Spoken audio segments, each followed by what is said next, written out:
CM योगी की अध्यक्षता में आज कैबिनेट बैठक शाम 5 बजे मुख्यमंत्री आवास पर होगी बैठक। कई अहम प्रस्तावों पर लग सकती है मुहर।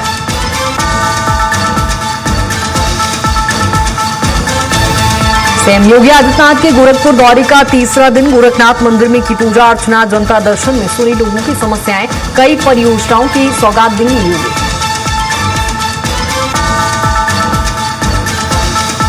वाराणसी में रेलवे जमीन पर बनी मस्जिद पर चला बुलडोजर। करीब 200 साल पुरानी मस्जिद हटाई गई। काशी रेलवे स्टेशन पुनर्विकास परियोजना के लिए की कार्रवाई।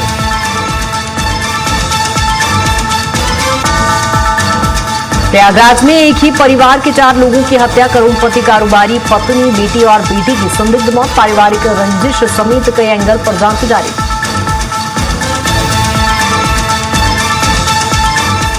राजधानी लखनऊ से खबर, जहां सीएम योगी आदित्यनाथ की अध्यक्षता में आज कैबिनेट की बैठक रखी गई है शाम 5 बजे, जहां सीएम हाउस में ही ये बैठक होगी। कई अहम प्रस्तावों पर मुहर लग सकती है। पुलिस महानिदेशक भी इस अहम बैठक में आज शामिल होंगे और जहां सीएम आवास पर ये प्रेजेंटेशन कार्यक्रम होगा, जहां 5 बजे मुख्यमंत्री निवास पर ही ये बैठक होगी। कैबिनेट की बैठक में कई अहम प्रस्तावों पर चर्चा होगी और पुलिस महानिदेशक की भी अहम बैठक आज है, जहां सीएम योगी आदित्यनाथ की अध्यक्षता में ये बैठक होगी और सीएम हाउस में ही बैठक होगी, जिसमें कई महत्वपूर्ण बिंदुओं पर चर्चा होगी। कई अहम प्रस्तावों पर मुहर लग सकती है। शाम 5 बजे सीएम हाउस में ही ये बैठक रखी गई है, जिसमें कई महत्वपूर्ण बिंदु जिन पर चर्चा की जाएगी। इसके साथ ही पुलिस महानिदेशक की भी आज अहम बैठक है।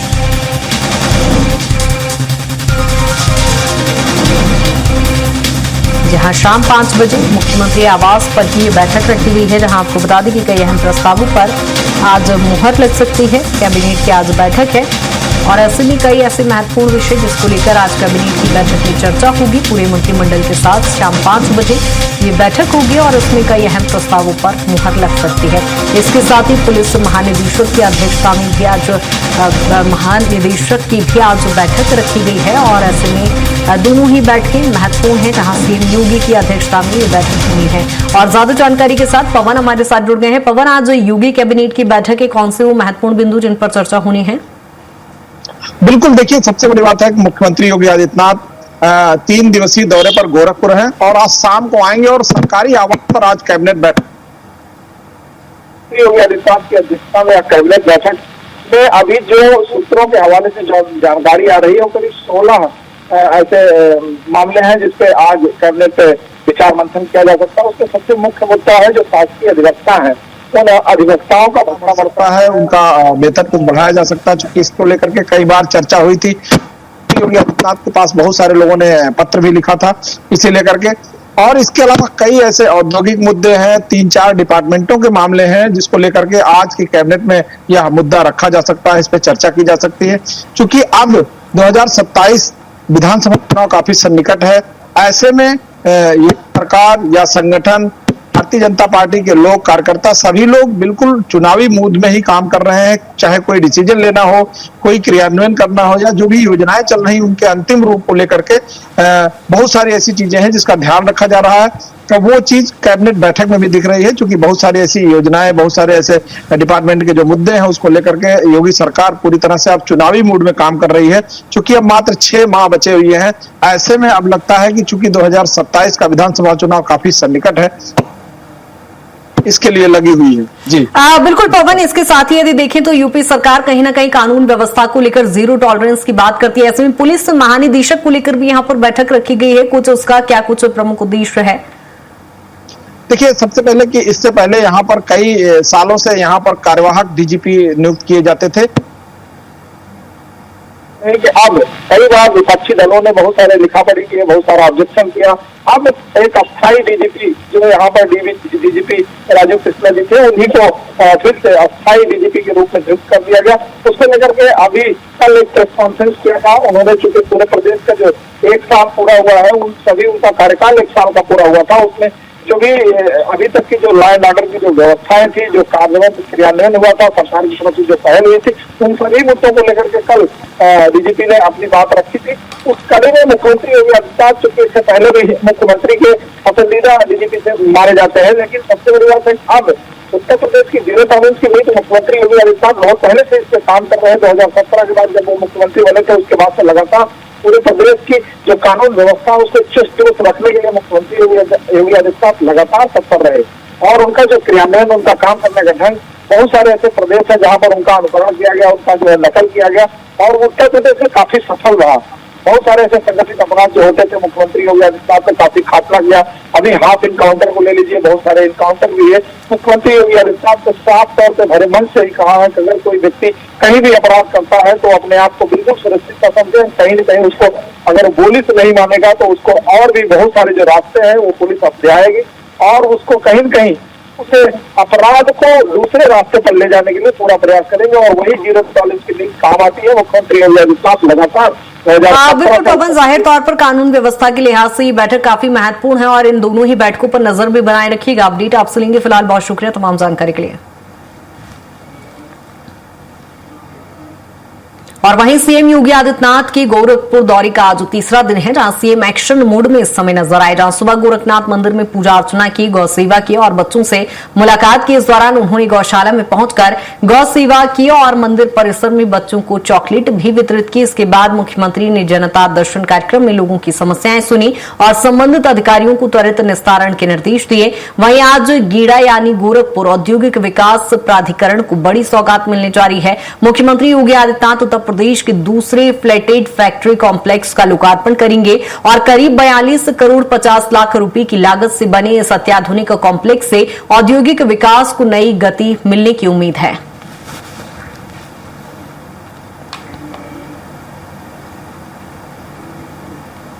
और उत्तर प्रदेश में श्रमिकों के कल्याण और जागरूकता को बढ़ावा देने के लिए श्रम विभाग 5 जून से 21 जून तक विशेष जन कल्याण अभियान चलाएगा।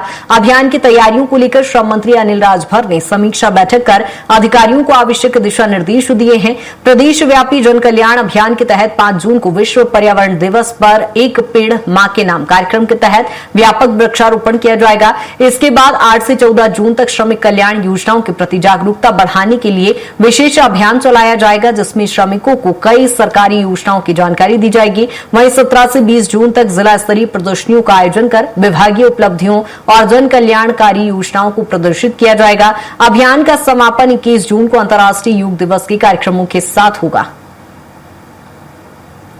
प्रधानमंत्री मोदी जी के प्रधानमंत्री के रूप में 12 वर्ष के सफलतम कार्यकाल को ध्यान में रखते हुए एक विशेष अभियान प्रारंभ हुआ है। याद रखना, 5 जून से 21 जून के बीच। 5 जून को विश्व पर्यावरण दिवस है, 21 जून को विश्व योग दिवस है। 5 जून को एक पेड़ मां के नाम, और मैं महानगर भारतीय जनता पार्टी, स्वयंसेवी संगठनों, सामाजिक संगठनों, सभी जनप्रतिनिधियों से कहूंगा कि वे महानगर के 2 मंडल को चिलवाताल के चारों ओर और बाकी 5 मंडल को रामगढ़ ताल के चारों ओर व्यापक वृक्षारोपण के कार्यक्रम के साथ जोड़ें। वन विभाग उनको पेड़ उपलब्ध करवाएगा। और प्रयागराज से खबर, जहां प्रयागराज में एक ही परिवार के 4 लोगों की हत्या से सनसनी फैल गई। जहां कारोबारी परिवार के 4 शव मिलने से इलाके में हड़कंप मच गया। करोड़पति कारोबारी पत्नी, बेटे और बेटे की संदिग्ध हालत में मौत हुई है। जहां दीवार पर लिखे संदेशों ने मर्डर मिस्ट्री का रहस्य और बढ़ा दिया। बंटी बबली और बहू ने जहां मारा है, लिखे संदेश की जांच में अब हालांकि पुलिस जुटी हुई है। हत्याकांड की जांच के लिए 5 टीमों का गठन भी कर दिया है। संपत्ति विवाद और पारिवारिक रंजिश समेत कई ऐसे एंगल जिस पर जांच की जा रही है। प्रयागराज की वारदात से इस समय शहर दहला हुआ है। हत्यारों की फिलहाल तलाश तेज कर दी गई है। जहां संपत्ति विवाद, पारिवारिक विवाद को लेकर भी जांच की जा रही है। हत्या है, आत्महत्या है, हर एंगल से इस समय पुलिस जांच में जुटी हुई है। दीवार के ऊपर और एक बोर्ड के ऊपर ये लिखा पाया गया है कि बंटी बबली और बहू ने मारा, ये पाया गया है। तो उस एंगल पे भी अभी हमारी अभी जांच चल रही है। जो ये भी जानकारी आई इस दौरान कि जो छोटा बेटा है अश्विनी वैश्य जो जेल में है, उसकी शादी किसी एक महिला से हुई, उस महिला की भी जानकारी जुटाई जा रही है। और ज्यादा जानकारी के साथ पवन हमारे साथ जुड़ गए। पवन, क्या कुछ ये पूरा मामला है? एक ही कारोबारी परिवार के 5 सदस्य 4 सदस्यों की मौत हुई है। देखिए, यह बड़ी घटना पूरे से जो है सनसनी फैली हुई है। एक ही परिवार के 4 लोगों की हत्या हो जाना, 4 लोगों का संदिग्ध परिस्थितियों में मौत हो जाना काफी चर्चा का विषय बना हुआ है। क्योंकि इस परिवार के जो लोग उस कमरे में थे, चूंकि कमरा अंदर से बंद था और पड़ोसियों को दुर्गंध आने के बाद बात की जानकारी हुई, इसके बाद पुलिस तक खबर पहुंची और उसके बाद आकर के फिर खोला गया। लेकिन सबसे बड़ी बात है कि पुलिस को या अभी तक इस बात की जानकारी नहीं हुई है कि इसके मौत का कारण क्या है। क्योंकि ये करोड़पति परिवार का व्यापारी था, इसके एक बेटा बेटी और जो दंपत्ति थे, उन 4 लोगों की हत्या हुई है और सभी लोगों के सर पर चोट लगी है, सभी लोगों के सर पर वार किया गया है। और सबसे बड़ी बात है वहाँ जो दीवार है, दीवार और उसके बोर्ड पर लिखा हुआ है बंटी बबली और बहू ने मारा है। लेकिन पुलिस हर एंगल पर तलाश कर रही है, उसको ये समझ अभी तक नहीं आ पाया कि आखिरकार इसके पीछे के कारण क्या है। जबकि उनका एक बेटा अभी कौशाम्बी जेल में बंद है, उसके भी बहुत सारे ऐसे कारण जिसका जानकारी नहीं हो पाया। लेकिन अभी तक पुलिस उस सुराग तक नहीं पहुंच पाई कि आखिरकार इसका मुख्य कारण क्या था। अभी तक कयास लगाई जा रही, जिसको लेकर के करीब 5 टीमें बनाई गई हैं इसकी जांच को लेकर के कि आखिरकार इसके कारण क्या थे या किसने इसका निशाना बनाया और कौन हो सकता है जिससे इतनी बड़ी दुश्मनी होगी कि पूरे परिवार को मौत के घाट उतार दे। क्योंकि पूरे शहर में इस बात को लेकर के चर्चा है कि कई परिवार के सभी लोगों को मौत के घाट उतार दिया गया और सभी लोगों को सर पे ही चोटें आई हैं, ऐसा नहीं किसी की और कहीं चोट आई है। फिर उसके बाद जो बोर्ड पर लिखा हुआ है बंटी बबली और बहू ने मारा है। लेकिन अब सबसे बड़ी बात है उसका एंगल क्या लिया जाएगा। पुलिस कई मुद्दों को लेकर के तलाश रही है, या आर्थिक मामला हो सकता है, किसी से रंजिश है या कोई और मामला है। इस मामले को लेकर के पुलिस अभी पसो पेश में पड़ी हुई है और इसे लेकर के 5 टीमें इसके जांच कर रही हैं, जिस जांच के बाद जिसको पता चल पाएगी आखिरकार इसके पीछे के क्या कारण है, क्यों इतनी बड़ी घटना हुई। किसी का मौत होना बहुत छोटी बात नहीं है और पूरा परिवार का सफाया हो जाना, पूरी तरह से खात्मा हो जाना पूरे शहर में चर्चा का विषय बना हुआ है। बिल्कुल पवन, कहीं ना कहीं गंभीर घटना है। फिलहाल बहुत शुक्रिया तमाम जानकारी के लिए। और प्रयागराज की घटना है जहां एक कारोबारी परिवार के 4 सदस्यों की संदिग्ध परिस्थितियों में मौत हुई है। हालांकि पुलिस घटना की जांच में जुटी हुई है। और वाराणसी में काशी रेलवे स्टेशन के पुनर्विकास कार्य के दौरान बड़ी कार्रवाई की गई, जहां रेलवे की जमीन पर बनी करीब 200 साल पुरानी अजगैब शहीद मस्जिद को प्रशासन ने ध्वस्त कर दिया है। जहां कार्रवाई के दौरान इलाके में सुरक्षा के कड़े इंतजाम किए गए थे। अधिकारियों के अनुसार काशी रेलवे स्टेशन के डेवलपमेंट और विस्तार परियोजनाओं के लिए ये कार्रवाई की गई है और बताया जा रहा है कि मस्जिद को हटाने के लिए पहले नोटिस जारी किया गया था, लेकिन निर्धारित समय सीमा में अतिक्रमण नहीं हटाए जाने पर बुलडोजर की कार्रवाई की गई। प्रशासन का कहना है कि ये भूमि रेलवे की है और विकास कार्यों में बाधा बनने वाले निर्माण को नियमानुसार हटाया जा रहा है।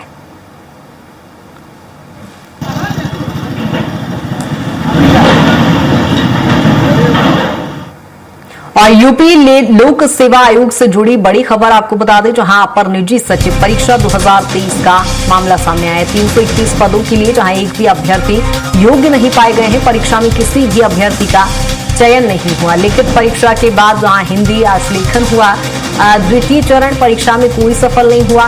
त्रुटि रहित न्यूनतम 80 शब्द प्रति मिनट की गति यहां पर नहीं देखी गई। और वहीं तृतीय चरण की बात करें तो परीक्षा के लिए कोई भी सफल नहीं हुआ है। 331 रिक्तियां जहां अगली भर्ती के लिए अब कैरी फॉरवर्ड होगी। आयोग सचिव गिरिजेश कुमार त्यागी ने इसको लेकर जानकारी दी है। आपको बता दें कि यूपी लोक सेवा में कोई भी छात्र यहां पर योग्य नहीं पाया गया और उत्तीर्ण भी नहीं हुआ। और यूपी कांग्रेस अध्यक्ष अजय राय ने प्रदेश के कानून व्यवस्था को लेकर योगी सरकार पर तीखा हमला बोला है। अजय राय ने हाल की हत्या की घटनाओं का जिक्र करते हुए उत्तर प्रदेश में जंगलराज होने के आरोप लगाए हैं। अजय राय ने कहा है कि प्रदेश में लगातार हत्या और आपराधिक घटनाएं सामने आ रही हैं। उन्होंने लखनऊ, गाजियाबाद और गाजीपुर के हालिया घटनाओं का उल्लेख करते हुए कहा कि उत्तर प्रदेश में कानून व्यवस्था पूरी तरह से ध्वस्त हो चुकी है।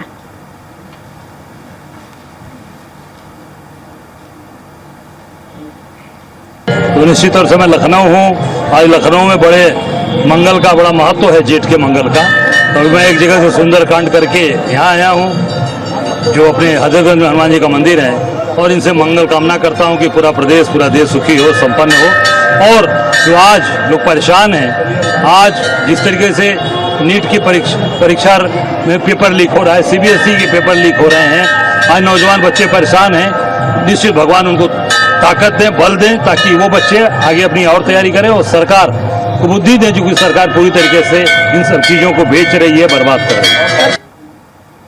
और राजधानी लखनऊ से खबर, जहां लखनऊ में KGMU के यूरोलॉजी विभाग में दवा वैक्सीन घोटाले की जांच की जा रही है और रिपोर्ट सौंपी गई है। प्रारंभिक जांच में गंभीर अनियमितताओं की पुष्टि हुई है और दवा खरीद और सरकारी योजनाओं के संचालन पर अब गंभीर सवाल उठ रहे हैं। जहां प्रोफेसर अपुल गोयल को विभाग अध्यक्ष पद से हटाया गया, प्रोफेसर HS पहवा को बनाया गया है कार्यवाहक, जहां विभाग अध्यक्ष मामले से चिकित्सा संस्थान में इस समय हड़कंप मच गया है। जहां प्रारंभिक जांच में गंभीर अनियमितताएं पाई गई थी, जिसके बाद अब कई गंभीर सवाल संचालन को लेकर खड़े हो रहे हैं। दवा खरीद, सरकारी योजनाओं के संचालन पर अब सवाल उठ रहे हैं और प्रोफेसर अपुल गोयल को विभाग अध्यक्ष पद से हटा भी दिया गया है। और आपको बता दें कि नई ज्वाइनिंग भी यहां पर हो गई है, जिसमें नई जिम्मेदारी KGMU के यूरोलॉजी विभाग में जहां जांच रिपोर्ट सौंपी गई थी और कई खामियां पाए जाने के बाद अब यहां पर दवा वैक्सीन घोटाले की रिपोर्ट सौंपने के बाद एक बड़ा एक्शन लिया गया है।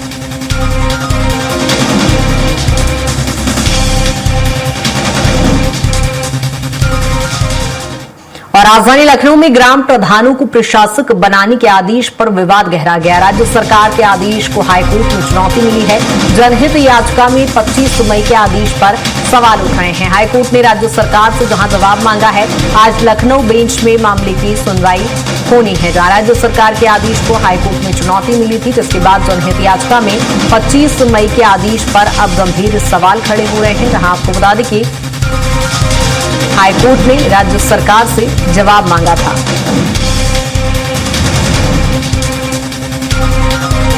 आज लखनऊ बेंच में इस मामले को लेकर सुनवाई भी होनी है और देखना होगा, जहां कोर्ट ने राज्य सरकार से इसको लेकर जवाब मांगा था। लखनऊ में जहां ग्राम प्रधानों को प्रशासक बनाने को लेकर ये पूरा विवाद था और इसको लेकर आज सुनवाई होनी है। राज्य सरकार के आदेश को हाईकोर्ट में चुनौती मिली है। और वहीं लखनऊ एयरपोर्ट पर हज से लौटे यात्रियों ने जमकर हंगामा कर दिया। हाजियों के ने आरोप लगाया है कि उनके लगेज के ताले टूटे मिले और बैग से कीमती सामान भी गायब था। कई यात्रियों ने इस मामले में शिकायत दर्ज कराई है। सऊदी अरब से हज यात्रा पूरी करके लौटे यात्रियों ने जहां लखनऊ एयरपोर्ट पर सामान चोरी होने के आरोप लगाए हैं और लगाते हुए विरोध भी जताया है। कानपुर की एक महिला हाजी ने आरोप लगाया है कि बैग में खोलकर उसमें सामान निकाल लिया गया है और हाजियों का दावा है कि 50 से अधिक यात्री इस समस्या से प्रभावित हुए हैं।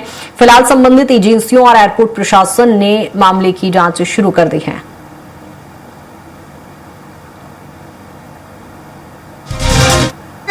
ऊपर से हम लोग बदतमीजी से बात कर रहे हैं। हम कह रहे हैं लेकिन नंबर लिख नहीं लिख रहा है। बेवकूफ बना रहे हो उसको। कह रहा है तो क्यों चला रहे हो?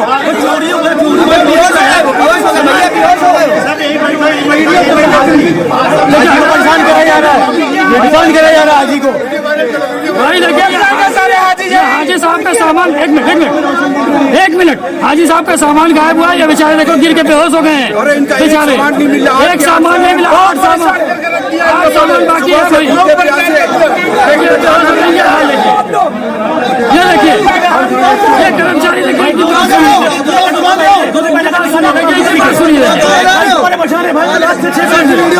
भाई हमें कंफर्मेशन चाहिए, मेरा सामान है, हमें बात चाहिए लगेज में। आप बैग आएगा तो नहीं आएगा बैग है आप लेके आए भाई लगी नहीं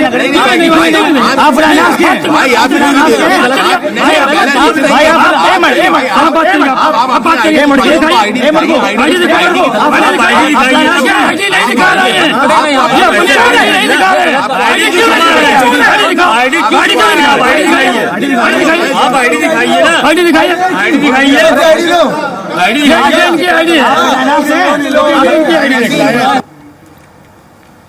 और हरदोई से खबर, जहां हरदोई के नया गांव शिवाला मंदिर में बीते दिन दर्शन के दौरान युवती के परिजनों ने एक युवक की जमकर पिटाई कर दी, जिसका वीडियो इस समय वायरल हो रहा है। परिजनों ने युवक पर छेड़छाड़ के आरोप लगाए हैं और जबकि युवक ने खुद को बेगुनाह बताते हुए पुलिस को तहरीर दी है और फिलहाल कोतवाली देहात पुलिस मामले की जांच में जुटी हुई है।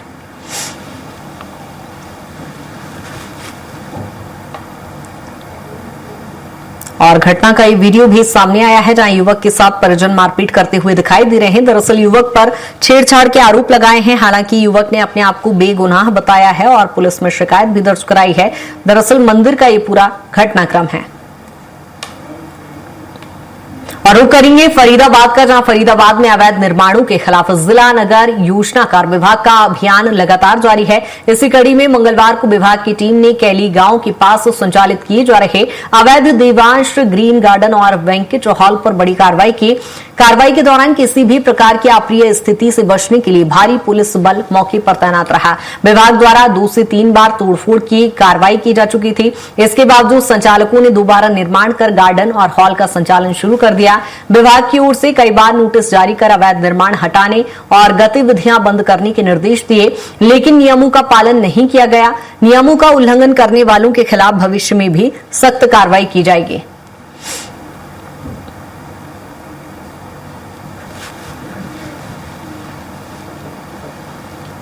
जहां आपको बता दें कि फरीदाबाद में अवैध निर्माण पर बड़ी कार्रवाई की गई है, जहां यहाँ पर बैंकेट हॉल को गिराया गया और नोटिस जो थे वो लगभग 1 साल से दिए जा चुके थे पहले। और डिमोलिशन भी ये कोई पहली नहीं है। दिसंबर में हमने पार्टली डिमोलिश करा, उसके बाद में फरवरी में दोबारा से डिमोलिश करा, लेकिन बार बार इसको रिपेयर करके, जितना भी हमारी तरफ से तोड़फोड़ हुई थी, रिपेयर करके दोबारा से चलाया जा रहा था। इससे ये बिल्कुल स्पष्ट होता है कि जो भी यहाँ पे इसके ओनर्स थे या वो कहीं ऑफेंडर्स थे, वो जानबूझकर, जानते हुए इस इलीगल बैंकेट को रन कर रहे थे, बिना किसी परमिशन के रन कर रहे थे। और इसलिए नियमानुसार आज हमने इस पे कार्रवाई करी है और जैसे आप देख पा रहे हैं, पूरी तरह से आज इसको डिमोलिश कर दिया गया है। और पीलीभीत से खबर, जहां पीलीभीत में दर्दनाक सड़क हादसा हो गया, जहां तेज रफ्तार वाहन ने बाइक सवारों को टक्कर मारी। इलाज के लिए ले जाते समय महिला ने रास्ते में ही दम तोड़ दिया। जहां मूसेपुर कला के पास हादसे से परिवार में इस समय मातम पसरा हुआ है। सूचना पर मौके पर पुलिस पहुंची। पीलीभीत के नगरा चौराहे मार्ग की घटना बताई जा रही है और जांच में इस समय पुलिस जुटी हुई है। यहाँ पीलीभीत में ये दर्दनाक सड़क हादसा हुआ। सूचना मिलती थी, हालांकि पुलिस मौके पर पहुंची, जिसमें एक महिला की मौत हो गई है और अब घटना की जांच की जा रही है।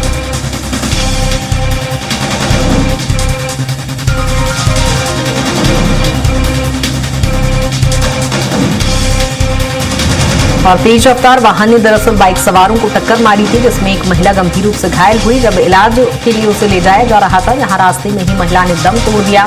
पीलीभीत की घटना है और अब घटना की जांच की जा रही है। और अजयगढ़ में मझगवा बांध परियोजना के अंतर्गत ग्राम गडरियन पुरवा में ग्रामीणों को विस्थापित करने पहुंची प्रशासनिक टीम को भारी विरोध का सामना करना पड़ा। एसडीएम, तहसीलदार, पटवारी और पुलिस बल की मौजूदगी में 2 मकानों को गिराने के दौरान पूरा गांव आक्रोशित हो उठा, जिसके चलते प्रशासन को बेरंग लौटना पड़ा। और ग्रामीण महिलाओं और पीड़ितों का आरोप है कि उन्हें अभी तक विस्थापन का पूरा मुआवजा नहीं मिला है। उन्होंने प्रशासन पर 18 साल के युवाओं के हक की राशि हड़पने के आरोप लगाए हैं। ग्रामीणों ने कहा है कि देवस्थान पर बैठकर एसडीएम ने 5 लाख से 1 रुपया ज्यादा नहीं देने की धमकी दी है। और ग्रामीण जहां पूछ रहे हैं कि बिना पूरी राशि मिले वो इस तपती गर्मी में अपने सिर छिपाने के लिए नया आशियाना कैसे बनाएंगे। वहीं विस्थापन के नाम पर हो रही इस प्रशासनिक सख्ती ने अब एक बड़ा विवाद खड़ा कर दिया है।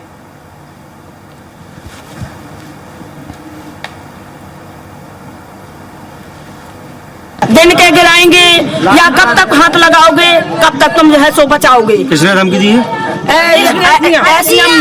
एसडीएम बोला 5 लाख से रुपए से 1 रुपया नहीं दिया जाएगा, नहीं दिया जाएगा, नहीं दिया जाएगा। देवस्थान में बैठ करके हरदौल बाबा के वहाँ किया है। यहाँ के जो परिवार विस्थापित हो रहे हैं, उनको हम लोगों ने आज जाकर जो खाली मकान हो गए थे, जो बाहर जा चुके, उनके मकानों को हम लोगों ने आज डिसमेंटल किया है। और यहाँ के जितने विस्थापित परिवार हैं उनको हमने आज बताया है कि 3-4 दिन के अंदर वे स्वयं अपना सामग्री ले जाएं जहाँ वो लोग बस रहे हैं। और फिलहाल इस बुलेटिन में इतना ही। बने रहिए